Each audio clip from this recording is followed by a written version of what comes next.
Hi, and welcome to A Drummer's Guide to, the podcast all about the things that it takes to be a professional musician aside from actually playing your instrument.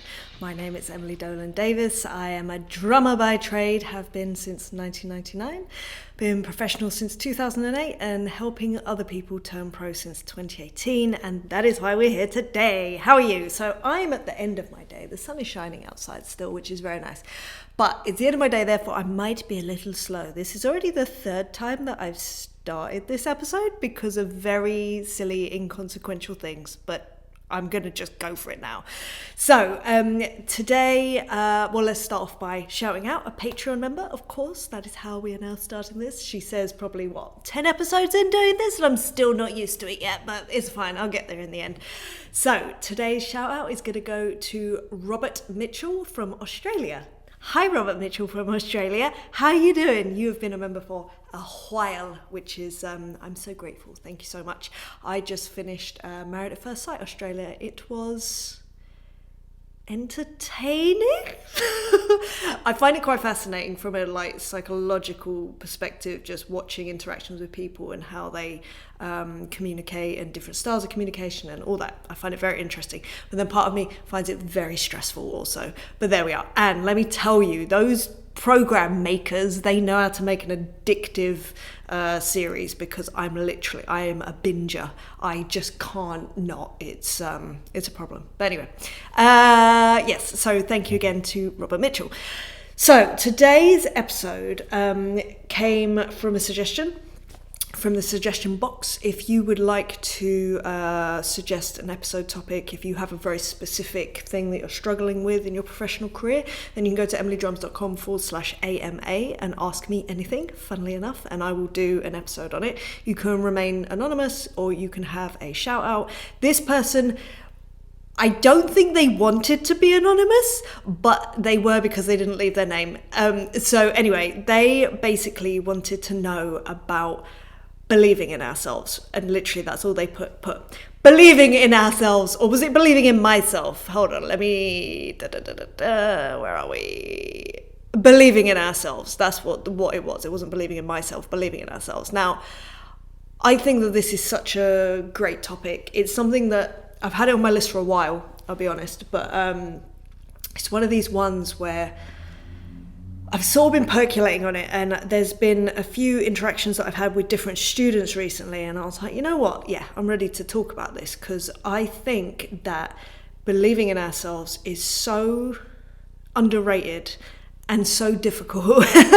I think as humans generally, we all suffer with imposter syndrome to a certain degree. I do believe that creatives have it even more so. I believe that there is some link between being creative and having that feeling, and it's why we're good creatively, which is really, really annoying, to be honest, but it is what it is.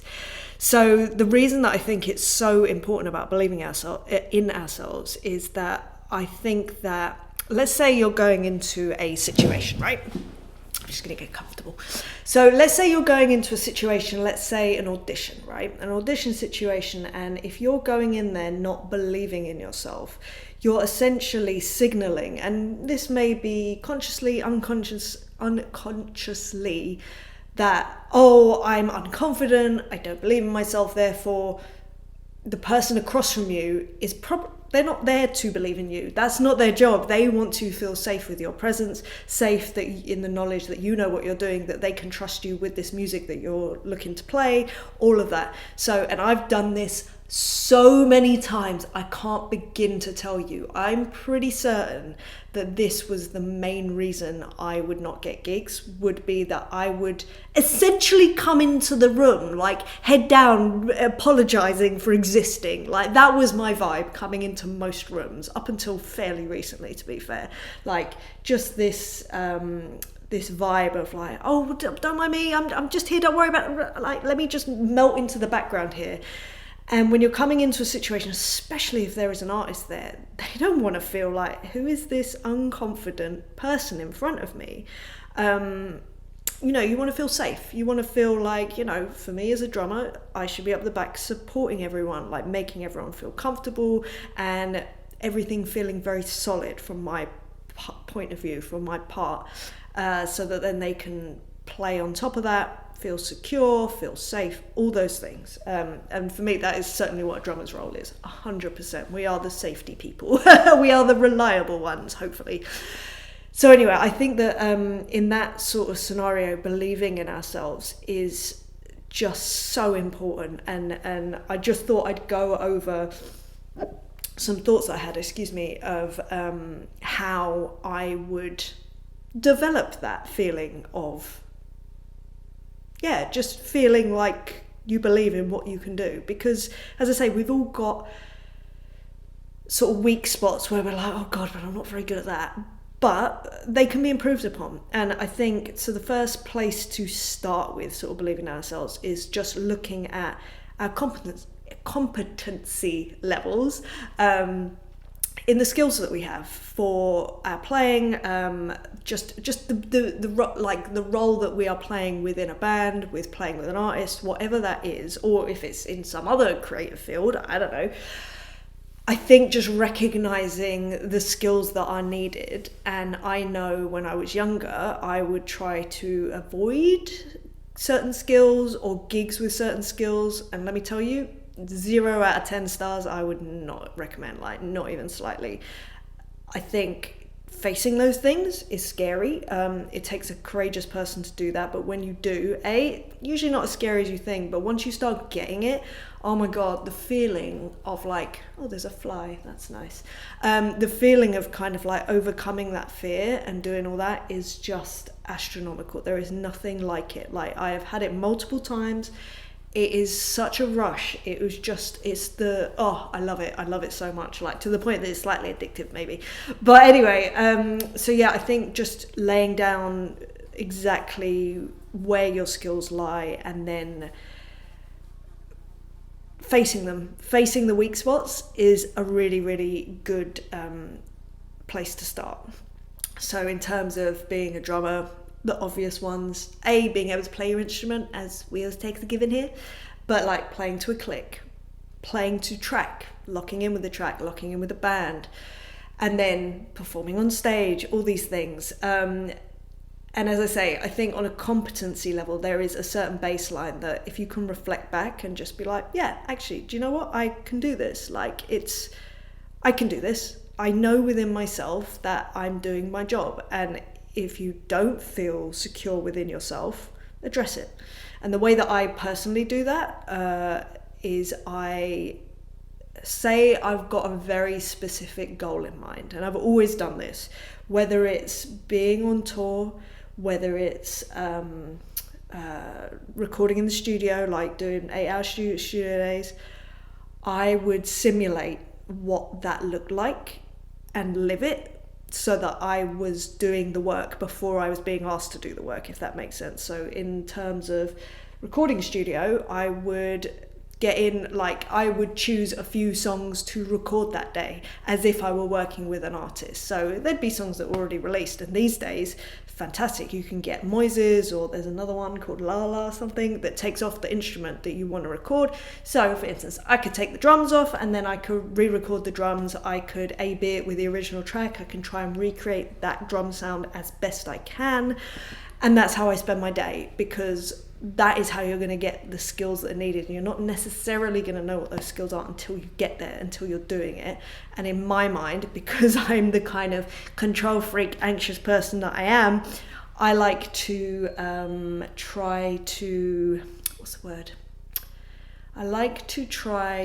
predict all of the things that might happen. And the only way to do that is to start doing it. And I'd rather do that when I'm not being paid to do it, when I'm under time pressure, stress, various constraints, So that's what I would do, just to make sure that my skill level is competent. If I was on tour, obviously you can't simulate being on tour, but you can simulate, for instance, playing a show. I would set up my drums are generally set up, but I would set myself up as if I were performing. Sometimes that would mean actually performing in the clothes that I would be wearing on stage, because sometimes shoes, for instance, are a bit of a pain for various reasons. So if I was playing in heels, I would practice in heels, and I would perform in heels in the studio. And during the day, I would be doing workouts, just and then just generally practicing also. But I would try to simulate it so that I could anticipate what might go wrong. So for instance, if I'm doing playback, I would practice with the playback system. I would practice with the electronics if I was using electronics. Things invariably would go wrong, like they just will. They always do. You know, something wouldn't be working and then you work around it, or you fix it whilst you're playing the song. But again, these things only happen when you're actually running it as if you're running it. So I think that's a really good starting point at the very least in terms of competency, of just understanding what you need to do. If you don't know anything past that, or to get to that point, I'd say reach out to other musicians that are already doing the thing and just run stuff by them, ask them what they feel would be needed to get to that level. Often I find that people, how can I put this? They put too much emphasis on the playing in terms of speed of notes played or complexity of what they're playing versus just being really, like, in terms of drums at least, solid. Well, no, actually, forget that. All instruments, solid. Simple, effective. The thing is, if you're unless you're playing, I don't know, with Porcupine Tree or something, where the parts are very, very intensive, complicated, intricate, the chances are you're not going to be playing something particularly, like, difficult. It shouldn't feel difficult. 100% should not feel difficult at all. It should be well within your wheelhouse. If it isn't, then get practicing on that. And therefore, like, it should be more about taking stuff away from the playing rather than adding, because I feel that when people get nervous or they feel insecure, they start to overplay. And I think real confidence as a musician is being able to play less and sit with that space. And I'm just even thinking about it now. I mean, think about when you're having a conversation. And when you're confident in a conversation, something that I am not often, I will say, and I'm no good at this, leaving space, I think, in conversations is such a great signal of confidence. Someone having confidence in their ability to communicate. And I think that's the same on any instrument. I think having that ability to leave space shows maturity, it shows experience. And yeah, I think not having to fill the space, it's a real signal to people. So she says talking to herself, to a camera constantly for like 25 minutes, 30 minutes at a time. Anyway, make of that what you will. So I think past sort of competency of skills on your instrument, sort of this idea of projecting confidence is really, really important. So for me, it sort of falls into two camps. So as I say, I think confidence when you're playing is very important. I think it involves a lot of space in playing, leaving space for others and not overplaying, or mistakes not so much. Like, mistakes to me, okay, if they're big mistakes, fair, right? But small mistakes from professional, confident people, they end up with people, like as in them and the people around them, laughing. Just like, you know, because it's not a big deal. Like a little mistake that you make that the rest of the band would notice, probably the audience not going to notice, or it just doesn't matter. But obviously, big mistakes not so much. I do find that people that are more insecure in their playing and the environment or whatever else tend to tense up if they make a mistake, tend to give daggers to other musicians if they make mistakes, and it becomes very serious and very heavy. And aside from anything, it's not a great vibe to have on stage. Like, if you're thinking about a professional outfit, professional doesn't mean perfect. We're all human at the end of the day. We really are. And yeah, okay, I'm not saying making a mistake on every gig is acceptable. It's not. Like, making a mistake once in a while, it's allowed. You're allowed to not be perfect. But I think, obviously, know the material enough that you're not actually thinking about it. And if it does happen, it's just an anomaly. It's not a feature. Not a feature of your playing. And if it does, then you laugh it off. You know what I mean? The most professional outfits I've ever been in, it always involves us all just laughing at each other, like, oh my god, you're human. It's sort of that kind of vibe, rather than like, oh my god, I can't believe you made the mistake, oh my god, you're the worst. It's just, they might feel that in themselves, but it's met with everyone else like, dude, it's fine.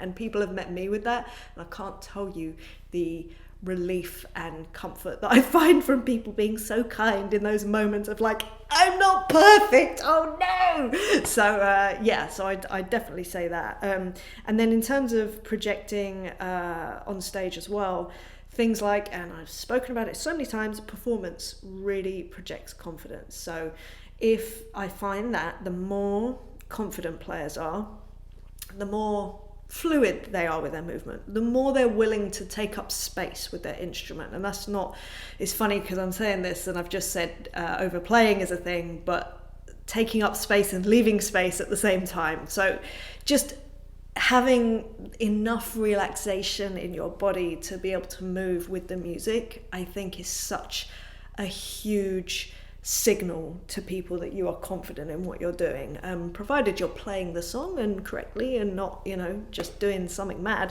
I think, just the level of ease and relaxation coupled with whatever you're playing is always going to signal nothing but complete confidence in yourself, internally as well.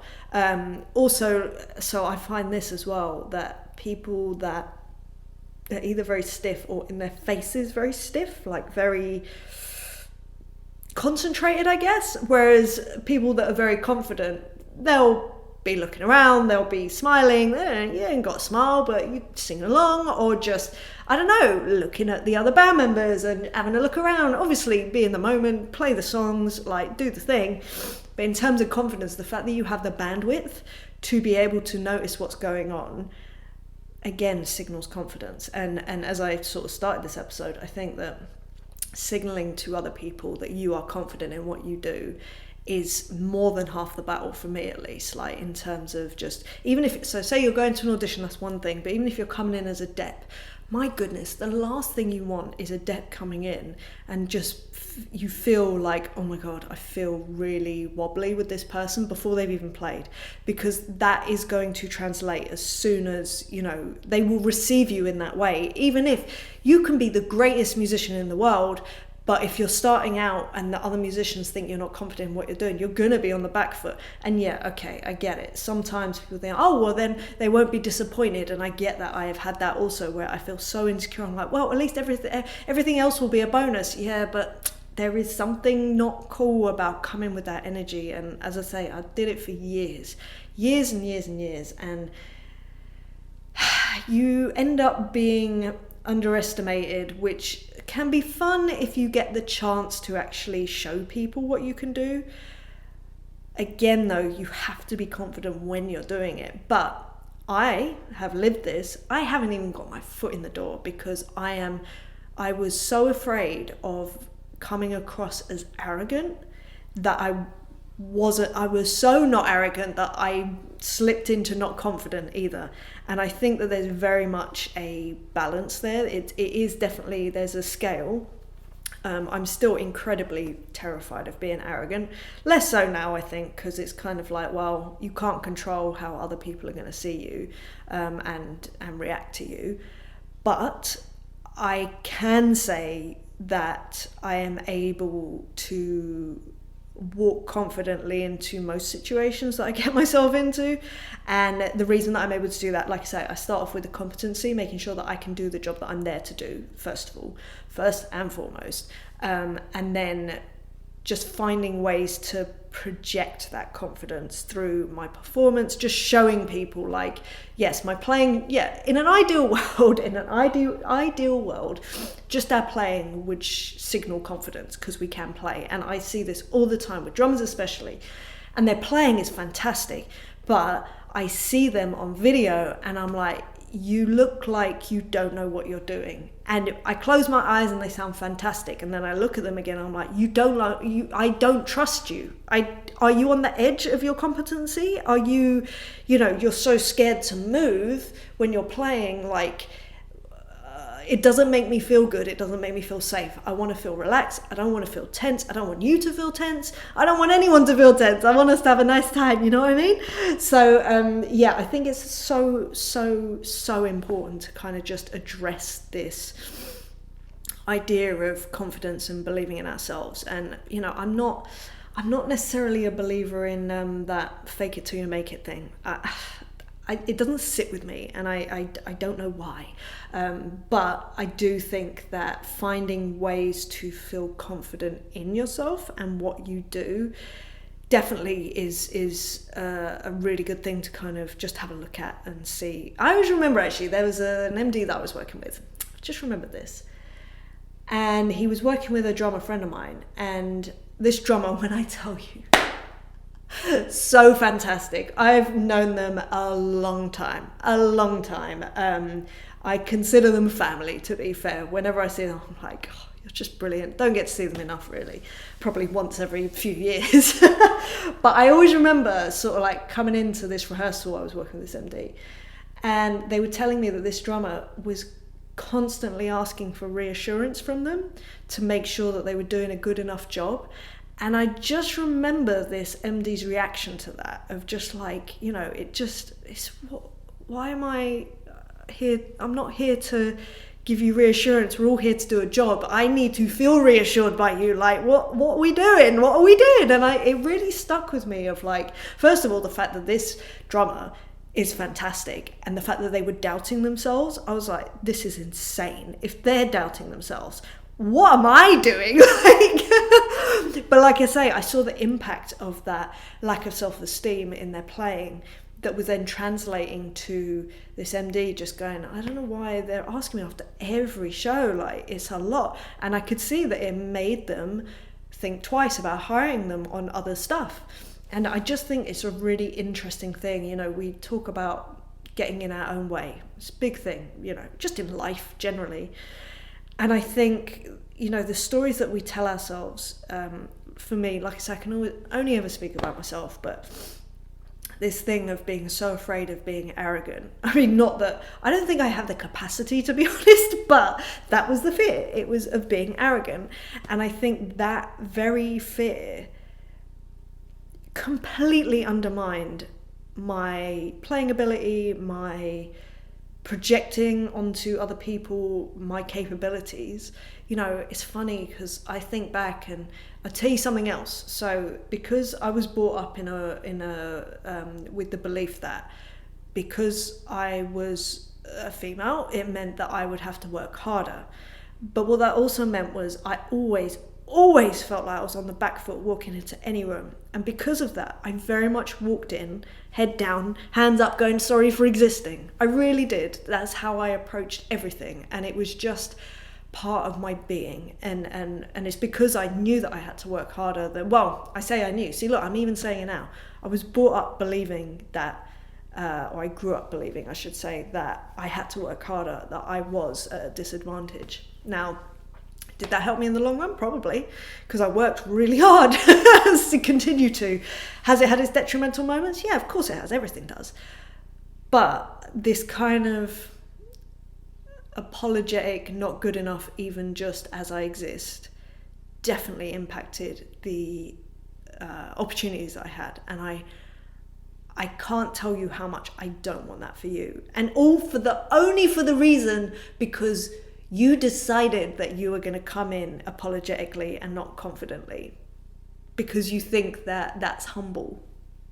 There's a big difference between being humble and being like insecure and projecting that. I will say that we're all insecure. I'm insecure. I've got so many insecurities. Oh my God. But I know when I need to just put on a bit of a brave face and just go, right. And my whole thing is that I do know to my core is that no matter what happens, I can figure it out. And I know that because I've been in enough situations that I have not just a plethora of experience, but I have the resilience to weather it and I have the resources to find an answer. I know enough people that someone will know something to help the situation. And I can truly say that I will always back myself. I like 100%. I've done it over and over and over again, and I just know that. But again, it comes with experience, and I don't care. Do you know what? I don't think that's arrogant to say that. I think it's confident. It's not how I've always felt about myself. In fact, the majority of my life, I've not felt like that. So I'm quite proud of myself to be able to be like, yeah, I can rely on myself. And I think if you're able to get to that place, there is something about that will project confidence to people, that they can trust you, that they can, if they hire you, the job will be done. But not just done, like you will be that element of safety, of consistency. I remember, an MD, a different MD, once said to me, because they asked me to run the show, playback and all of that. And what did they say to me? They said, it's because you're very, it was either responsible or reliable. It was one of those kinds of words. And I remember at the time feeling so offended. I was like, I want to be fun and I want to be like cool, but no, I'm reliable. Reliable. But now I'm like, do you know what? No, I'll take that, because I don't need to be the crazy person who may or may not turn up to a gig, or may not cancel last minute, or, you know, if I'm known as reliable, as I know it sounds really sexy, if I'm known as that, do you know what? I think that's going to make for a much more, I want to say, stable career over being unpredictable or, you know, interesting and fun. I mean, I think I am interesting and fun in the right situations. Oh God, this is turning into like some sort of strange therapy session. But anyway, so yeah, I think that is kind of, in terms of believing in ourselves, I think looking at your competency levels, looking at your confidence levels, and then just looking at how you're projecting yourself and how you can project yourself in a more confident way that actually lines up with how you feel about your skills, or maybe not how you feel about your skills, but your skill level and also your confidence level. Because yeah, nobody likes a shy person on stage. It's not really, nobody wins in that scenario. Like there's, as I always say, there are hundreds, nigh on thousands of people that can play high-level pop gigs, for instance. So the playing isn't the thing. It's all the other stuff that is actually the important stuff. So, and reliability is one of them as well. Maybe I'll do an episode on that another time. Anyway, so just to let you know, there will not be an episode next week, and that is because I'm moving. So the house, okay, I don't know how much I've said on this podcast, so I apologize if this is new news to you, but yes, I'm selling my house and my studio, so I don't have an offer yet. It's been on the market for, I think it's literally a year to the day, and no offers. But anyway, I won't go into that. The things have been done. We'll see. But I thought, you know what? I'm not letting this stop me from moving forward. There were big life changes 2 years ago, almost to the day again, and big life changes for me. And things have just been moving in such a flowing way since then. And this house, selling this house, feels like it was kind of holding me back from that flow continuing. And I just was like, you know what?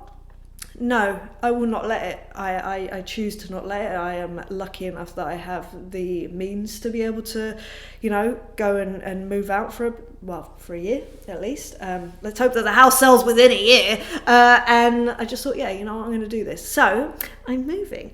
And as I say, that means that there will not be an episode next week. There should be an episode the week after, but I make no promises because it depends how quickly I settle in. But also, I'm pretty sure that the place that I'm moving into does not even have fibre internet in it. So I think I'm going to be doing mobile internet. I need to work that out, make sure that it's all sorted. I have contingency plans. Of course I do. It's me. I'm insane. But I'm really excited. It's it's going to be really good. And I'm going to be moving really close to my boxing gym. So I'm really excited. I'm going to be doing more more boxing. And yeah, it's going to be fun. It's going to be fun. But anyway, I shall love you and leave you on that note.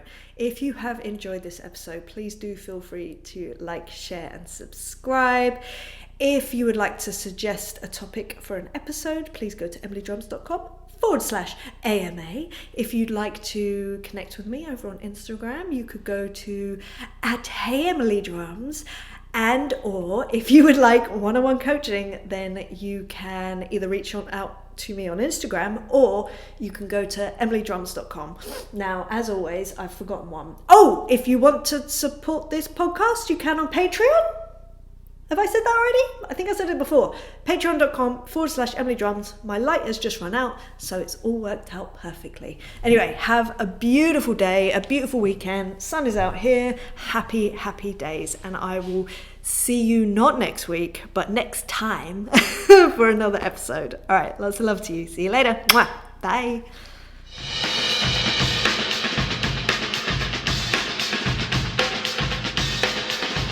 It's almost done too.